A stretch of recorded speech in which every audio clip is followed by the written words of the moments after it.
ಯಾಕೆ ನಾವು ತಿರುಳು ನಂತರ ಮತ್ತೊಂದು ಪ್ರಾಜೆಕ್ಟ್ ಸೀರೀಸ್ ಅಥವಾ ಫಿಲಮನ್ನು ಮಾಡಲಿಲ್ಲ? ಅದನ್ನು ತಿಳ್ಕೊಳಕ್ಕಿಂತ ಮುಂಚೆ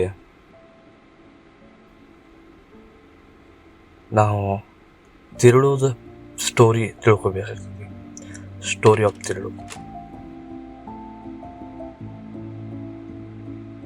ಡ್ಯೂರಿಂಗ್ ದ್ಯಾಟ್ ಪೀರಿಯಡ್ ಅರೌಂಡ್ 14, 15, 16 ಅವೆಲ್ಲ ಯಂಗ್,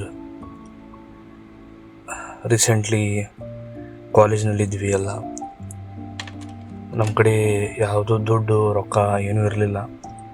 ಆದರೂ ಒಂದು ಕ್ಯಾಮ್ರಾ ಇತ್ತು, ಶೂಟ್ ಮಾಡುವಂಥ ಹುಮ್ಮಸ್ಸಿತ್ತು. ಅದರ ಜೊತೆ ಈವನ್ ವಿತ್ ಪ್ರಾಪರ್ ಸ್ಕ್ರಿಪ್ಟ್ ಇರಲಾರ್ದು, ಪ್ರಾಪರ್ ಆ್ಯಕ್ಟರ್ಸ್ ಆಯ್ತು, ಪ್ರೊಫೆಷ್ನಲ್ ಇಕ್ವಿಪ್ಮೆಂಟ್ ಇರಲಾರ್ದು ನಾವು ಒಂದು ಸ್ಟ್ರೇಂಜರ್ಸ್ ಕೂಡಿ ಈ ಪ್ರಾಜೆಕ್ಟ್ ಸ್ಟಾರ್ಟ್ ಮಾಡಿದ್ವಿ. ಡ್ಯೂರಿಂಗ್ ದ್ಯಾಟ್ ಪೀರಿಯಡ್ ಕಾನ್ಸ್ಟೆಂಟ್ಲಿ ಸ್ಟೋರಿನ ನಾವು ರೀರೈಟ್ ಮಾಡಿದ್ವಿ, ರೀಶೂಟ್ ಮಾಡಿದ್ವಿ. ಯಾಕಂದ್ರೆ ನಮ್ಮ ಕಡೆ ಕಾಂಕ್ರೀಟ್ ಸ್ಕ್ರಿಪ್ಟ್ ಇರಲಿಲ್ಲ. ಅದಕ್ಕೆ ನಮಗೆ ಅದನ್ನೆಲ್ಲ ಶೂಟ್ ಮಾಡಲಿಕ್ಕೆ 3 ವರ್ಷ ಆಯಿತು. ಬಟ್ 3 years ನಾವೆಲ್ಲ ಎಕ್ಸಾಸ್ಟ್ ಆಗಿಬಿಟ್ವಿ.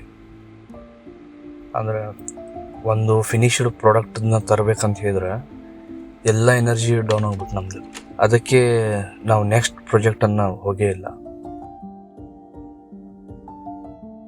ಆಫ್ಟರ್ ರಿಲೀಸ್ ನಮಗೆ ಭಾಳ ಚಲೋ ರೆಸ್ಪಾನ್ಸ್ ಬಂತು. ಆಡಿಯನ್ಸ್ಲಿಂದ ಆಯಿತು, ಇಂಡಸ್ಟ್ರಿಯಿಂದ ಆಯಿತು, ಆಮೇಲೆ ಅಂತೀವಲ್ಲ ಓವರಾಲ್ ಆ ಪ್ರಾಜೆಕ್ಟ್ ಅಷ್ಟು ನನಗೆ ಪರ್ಸ್ನಲಿ ಅಷ್ಟು ಹಿಡಿಸ್ಲಿಲ್ಲ ಅಂದರೂ ಓವರಾಲ್ ಜನರಿಗೆ ಭಾಳ ಲೈಕ್ ಆಯಿತು. ಟೆಕ್ನಿಷಿಯನ್ಸ್ಗೆಲ್ಲ ಲೈಕ್ ಆಯಿತು, ಇಂಡಸ್ಟ್ರಿ ಪ್ರೊಫೆಷ್ನಲ್ಸ್ಗೆಲ್ಲ ಲೈಕ್ ಆಯಿತು. ಬಟ್ ಅದರ ಜೊತೆ ಒಂದು ಪ್ರಾಬ್ಲಮ್ ಬಂತು. ಕೆಲವ್ರದ್ದು ನಾ ಹೆಸರು ತೊಗೊಳಂಗಿಲ್ಲ, but they are very famous in industry. ಅವರೆಲ್ಲ ನಮಗೆ ಅಂತೀವಲ್ಲ ನಮ್ಮ ಪ್ರಾಡಕ್ಟ್ ನೋಡಿ ಓಕೆ ಕೊಲ್ಯಾಬರೇಟ್ ಮಾಡೋಣ ಆ ಥರ ಸ್ವಲ್ಪ ಹೋಪ್ ಕೊಟ್ಟರು. ಬಟ್ ಅವರು ತಮ್ಮ ಪ್ರೊಫೆಷ್ನಲ್ ಕಮಿಟ್ಮೆಂಟ್ಲಿಂದ ಅವರು ಬ್ಯುಸಿ ಆಗಿಬಿಟ್ರು. ಇದರ್ನ್ಯಾಗ ಕಾನ್ಸ್ಟೆಂಟ್ಲಿ ನಾವು ಸ್ವಲ್ಪ ಬೇರೆ ಬೇರೆ ಪ್ರಾಜೆಕ್ಟ್ಗಳನ್ನು ರೈಟ್ ಮಾಡಿದ್ವಿ. ಅದರ ಮಟೀರಿಯಲೈಸ್ ಆಗಕ್ಕೆ ಅಂತೀವಲ್ಲ ಯಾವುದೂ ಸಪೋರ್ಟ್ ಇರಲಾರ್ದ, ಆಮೇಲೆ ಯಾರು ಸ್ವಲ್ಪ ಪ್ರೊಫೆಷ್ನಲ್ಸ್ ಇದ್ರೆ ಸೀನಿಯರ್ ಯಾರು ನಮ್ಮ ಅಪ್ರೋಚ್ ಮಾಡಿದ್ರು ಫ್ರಮ್ ದ ಇಂಡಸ್ಟ್ರಿ, ಅವರು ತಮ್ಮದು ಬೇರೆ ಬೇರೆ ಪ್ರಾಜೆಕ್ಟ್ಸ್ನಾಗ ಇನ್ವಾಲ್ವ್ ಆಗಿಬಿಟ್ರು. ಸೊ ಆ ಕಾರಣದಿಂದ ನಾವು ಯಾವುದೂ ಅಂತೀವಲ್ಲ ಅವ್ರು ಇವಾಗ ಕರಿಬೋದು, ಆವಾಗ ಕರಿಬೋದು, ಈಗ ಮಾಡ್ಬೋದು. ಸೊ ಕಾನ್ಸ್ಟೆಂಟ್ಲಿ ನಾವು ಟಚ್ ಇದ್ನಲ್ಲಿ ಇದ್ವಿ. ಆಮೇಲೆ ಸರ್ಟನ್ ಟೈಮ್ ಆದಮೇಲೆ ಅವರು ರೆಸ್ಪಾನ್ಸ್ ಕೊಡೋದು ಬಿಟ್ಬಿಟ್ರೆ ನಾವು ಅಂತೀವಲ್ಲ ನಮ್ಮ ಲೈಫ್ನಾಗ ಬ್ಯುಸಿ ಆಗಿಬಿಟ್ವಿ. ಈ ಥರ ಆಗಿ ನಾವು ಯಾವುದೂ ಪ್ರಾಜೆಕ್ಟನ್ನು ತೊಗೊಳಕ್ಕಾಗೇ ಇಲ್ಲ.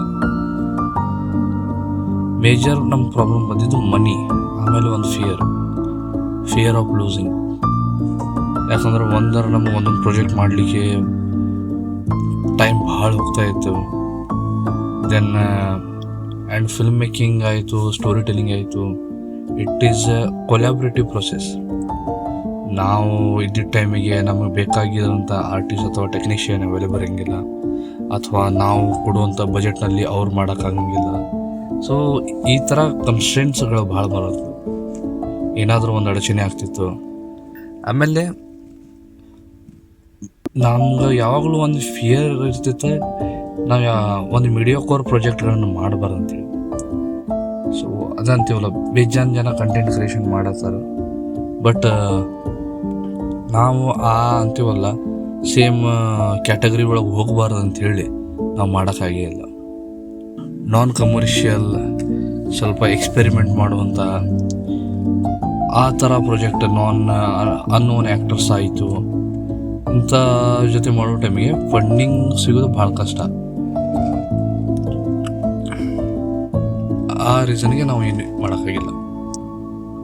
ನಮ್ಮಂಥ ಕ್ರಿಯೇಟರ್ಸ್ದ ಒಂದು ಮೇನ್ ಪ್ರಾಬ್ಲಮ್ ಏನಂದ್ರೆ ನಾವು ಪರ್ಫೆಕ್ಷನ್ ಹಿಂದೆ ಭಾಳ ಹೋಗ್ತೀವಿ. ಯಾವಾಗಲೂ ನಾವು ಪರ್ಫೆಕ್ಷನ್ ಚೇಸ್ ಮಾಡ್ತೀವಲ್ಲ, ಆವಾಗ ನಿಮ್ಗೆ ಏನಾದರೂ ಕ್ರಿಯೇಟ್ ಮಾಡಿದ್ರೆ ಅದನ್ನಾಗಿ ಭಾಳಷ್ಟು ಇನ್ಪರ್ಫೆಕ್ಷನ್ಸ್ ಕಾಣ್ತಾವೆ. So that is biggest weakness ಅಂತ ಹೇಳ್ಬೋದು ನಮ್ದೆಲ್ಲರದು.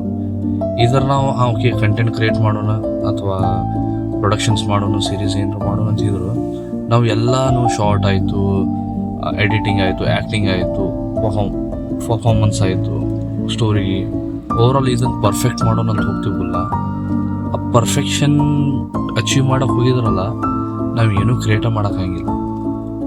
ಅದು ನಮ್ಮದು ಒಂದು ಬಿಗ್ಗೆಸ್ಟ್ ಮಿಸ್ಟೇಕ್ ಅನಿಸ್ಲಿಕ್ಕೆ. ಮತ್ತು ಈಗ ಈ ವಿಡಿಯೋ ಯಾಕೆ ಅಪ್ಲೋಡ್ ಮಾಡಿದ್ವಿ ಅಥವಾ ಈ ಕಮೆಂಟ್ರಿ ಅದಕ್ಕೆ ಅಪ್ಲೋಡ್ ಮಾಡಿದ್ವಿ ಅಂದ್ರೆ, ರೀಸನ್ ಈಸ್ ಲೈಕ್ ಈ ಚಾನಲ್ ಒಳಗೆ ನಮ್ಗೆ 1,000+ ಸಬ್ಸ್ಕ್ರೈಬರ್ಸ್ ಅದಾರ, majorly from the north Karnataka. ಅವರು 10-12 ವರ್ಷ ಹಿಂದ್ಗಡೆ ನಮ್ದು ಉತ್ತರ ಕರ್ನಾಟಕದ ಭಾಷೆಯ ಶೈಲಿಯನ್ನು ಕೇಳಿದಾರಲ್ಲ, ಅವ್ರಿಗೆ ಏನೋ ಒಂದು ಅಂತೀವಲ್ಲ ಕನೆಕ್ಟ್ ಆಗಿದ್ರು ಅವರು ಆಡಿಯನ್ಸ್. ಯಾಕಂದರೆ ಈ ನಮ್ಮ ಭಾಷೆ ಕೇಳೋಕೆ ಒಂದು ಡಿಫ್ರೆಂಟ್ ಇತ್ತಲ್ಲಪ್ಪ ಅಂಥೇಳಿ. ಬಟ್ ನಾವು ಅವರು ತಿಳ್ಕೊಂಡಿದ್ರು, ಮೇ ಬಿ ನನ್ನ ಅನಿಸಿಕೆ ಅದು, ಮೇ ಬಿ ಅವರು ತಿಳ್ಕೊಂಡಿದ್ದಿರ್ಬೋದು ಇವರು ಮತ್ತು ಇಂಥ ಕಂಟೆಂಟ್ ಅಥವಾ ಇಂಥ ಸ್ಟೋರೀಸ್ಗಳನ್ನು ನಮ್ಮ ಉತ್ತರ ಕರ್ನಾಟಕ ಭಾಷೆ ಒಳಗೆ ತಂಬರ್ಬೋದು ಅಂತ ತಿಳ್ಕೊಂಡಿದ್ದಾರೆ. ಬಟ್ ಅಂತೀವಲ್ಲ ಅವ್ರಿಗೆ ನಾವು ಹೋಪ್ ಕೊಟ್ವಿ, ಬಟ್ ಅದು ಎಲ್ಲೂ ನಾವು ಫುಲ್ಫಿಲ್ ಮಾಡೋಕ್ಕಾಗೇ ಇಲ್ಲ. ನಮ್ಮ ಜೊತೆ ಏನಾಯ್ತು ಅದ್ರ ಒಂದು ಎಕ್ಸ್ಪ್ಲೇನ್ ಮಾಡೋಣ ಅಂತೇಳಿ ಈ ವಿಡಿಯೋ ಅಪ್ಲೋಡ್ ಮಾಡತ್ತೀನಿ. ನಾವು ಪ್ರೆಸೆಂಟ್ಲಿ ನಾವೆಲ್ಲ ನಮ್ಮ ಟೀಮ್ನವರು majority are very well presently in term of financial ಆಯಿತು. ಓವರಾಲ್ ನಾವು 10 ವರ್ಷ ಹಿಂದ್ಗಡೆ ಏನಿದ್ದೀವಲ್ಲ, ನಾವು ಈಗ ಬೆಟರ್ ಸ್ಟೇಟಲ್ಲಿ ಇದ್ದೀವಿ ಓವರಾಲ್. ಸ್ಟಿಲ್ ಯಾವಾಗಲೂ ಒಂದು ಫಿಯರ್ ಇದೆ, ಫಿಯರ್ ಆಫ್ ಲೂಸಿಂಗ್. ಆ ಕಾನ್ಫಿಡೆಂಟ್ 10 ವರ್ಷ ಹಿಂದಿದ್ದಂತ ನಮ್ಮ ಕಡೆ ಏನೂ ಇರಲಿಲ್ಲಲ್ಲ, ಆ ಕಾನ್ಫಿಡೆಂಟ್ ಈಗಿಲ್ಲ. ಸೊ ವಾಟ್ ನೆಕ್ಸ್ಟ್ ಅಂತ ಹೇಳಿದ್ರೆ, ಆ್ಯಕ್ಚುಲಿ ನಮಗೂ ಗೊತ್ತಿಲ್ಲ ನಾವು ಮುಂದೆ ಏನು ಮಾಡ್ತೀವಿ ಅಂತೇಳಿ. ಮೇ ಬಿ ನಾವು ಹೋಪ್ ಇದೆ, ನಾವು ಇನ್ನೂ ಏನಾದರೂ ಪ್ರೊಡ್ಯೂಸ್ ಮಾಡೋಣ, ಏನಾದರೂ ಕ್ರಿಯೇಟ್ ಮಾಡೋಣ ಅಂತ ಹೋಪ್ ಇದೆ, ಐಡಿಯಾಸ್ ಇದಾವೆ, ಸ್ಟೋರೀಸ್ ಇದಾವೆ. ಓಕೆ ನಮ್ಮ ಅಂತೀವಲ್ಲ ಏನಾದರೂ ಒಂದು ಪ್ರಿಪೇರ್ ಮಾಡೋಣ ಅಂಥೇಳಿ. ಬಟ್ ಆ ಕಾನ್ಫಿಡೆಂಟ್ ಬಿಲ್ಡ್ ಆಗಕತ್ತಿಲ್ಲ. ಮೇ ಬಿ ನಾವು ವಿತಿನ್ 2-3 ಮಂತ್ಸ್ ಯಾವುದಾದ್ರೂ ಒಂದು ಚಲೋ ಪ್ರಾಡಕ್ಟ್ ಅಥವಾ ಪ್ರಾಜೆಕ್ಟನ್ನು ನಾವು ಲಾಂಚು ಮಾಡ್ಬೋದು, ಇಲ್ಲದೇ ಇರ್ಬೋದು. ಮೇ ಬಿ ಹೊಸ ಆ್ಯಕ್ಟರ್ಸ್ ಆಯಿತು, ಹೊಸ ಡೈರೆಕ್ಟರ್ಸ್ ಆಯಿತು, ಹೊಸ ರೈಟರ್ಸ್ ಆಯಿತು. Still we are in to some sort of ಅಂತೀವಲ್ಲ ಕನ್ಫ್ಯೂಷನ್ ಅಂತ ಹೇಳ್ಬೋದು, ಇಂಡಿಸಿಸಿವ್ ಮೋಡ್ನಲ್ಲಿದ್ದೀವಿ.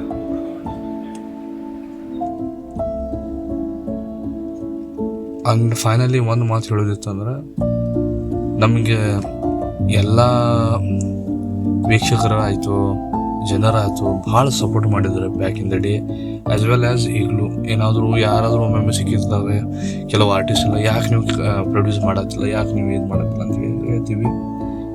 ಭಾಳಷ್ಟು ಜನ ಹೋಪು ಇಟ್ಕೊಂಡಿದ್ದಾರೆ ಏನಾದರೂ ಮಾಡ್ಬೋದು ಅಂಥೇಳಿ. ಬಟ್ ನಾವು ಐತಲ್ಲ ಮಾಡೋಕ್ಕೆ ಭಾಳ ಮನಸ್ಸಿದೆ, ಬಟ್ ಆ ರೇಂಜಿಂದ ಕಾನ್ಫಿಡೆಂಟ್ ಇಲ್ಲ. ಮೇ ಬಿ ಏನಾದರೂ ಮಾಡ್ಬೋದು ಒಮ್ಮೆ. ಓಕೆ ನಮ್ಮ ಆಡಿಯನ್ಸ್ ಓಕೆ ನೀವು ಏನಾದರೂ ಮಾಡಿ ಅಂಥೇಳಿ ನಮ್ಗೆ ಸ್ವಲ್ಪ ಎನ್ಕರೇಜ್ಮೆಂಟ್ ಸಿಕ್ತಂತ ಹೇಳಿದ್ರು, ಅಷ್ಟೇ ನಾವು ವೇಟ್ ಮಾಡತ್ತೀವಿ ಹೊರತು I don't know what will do next.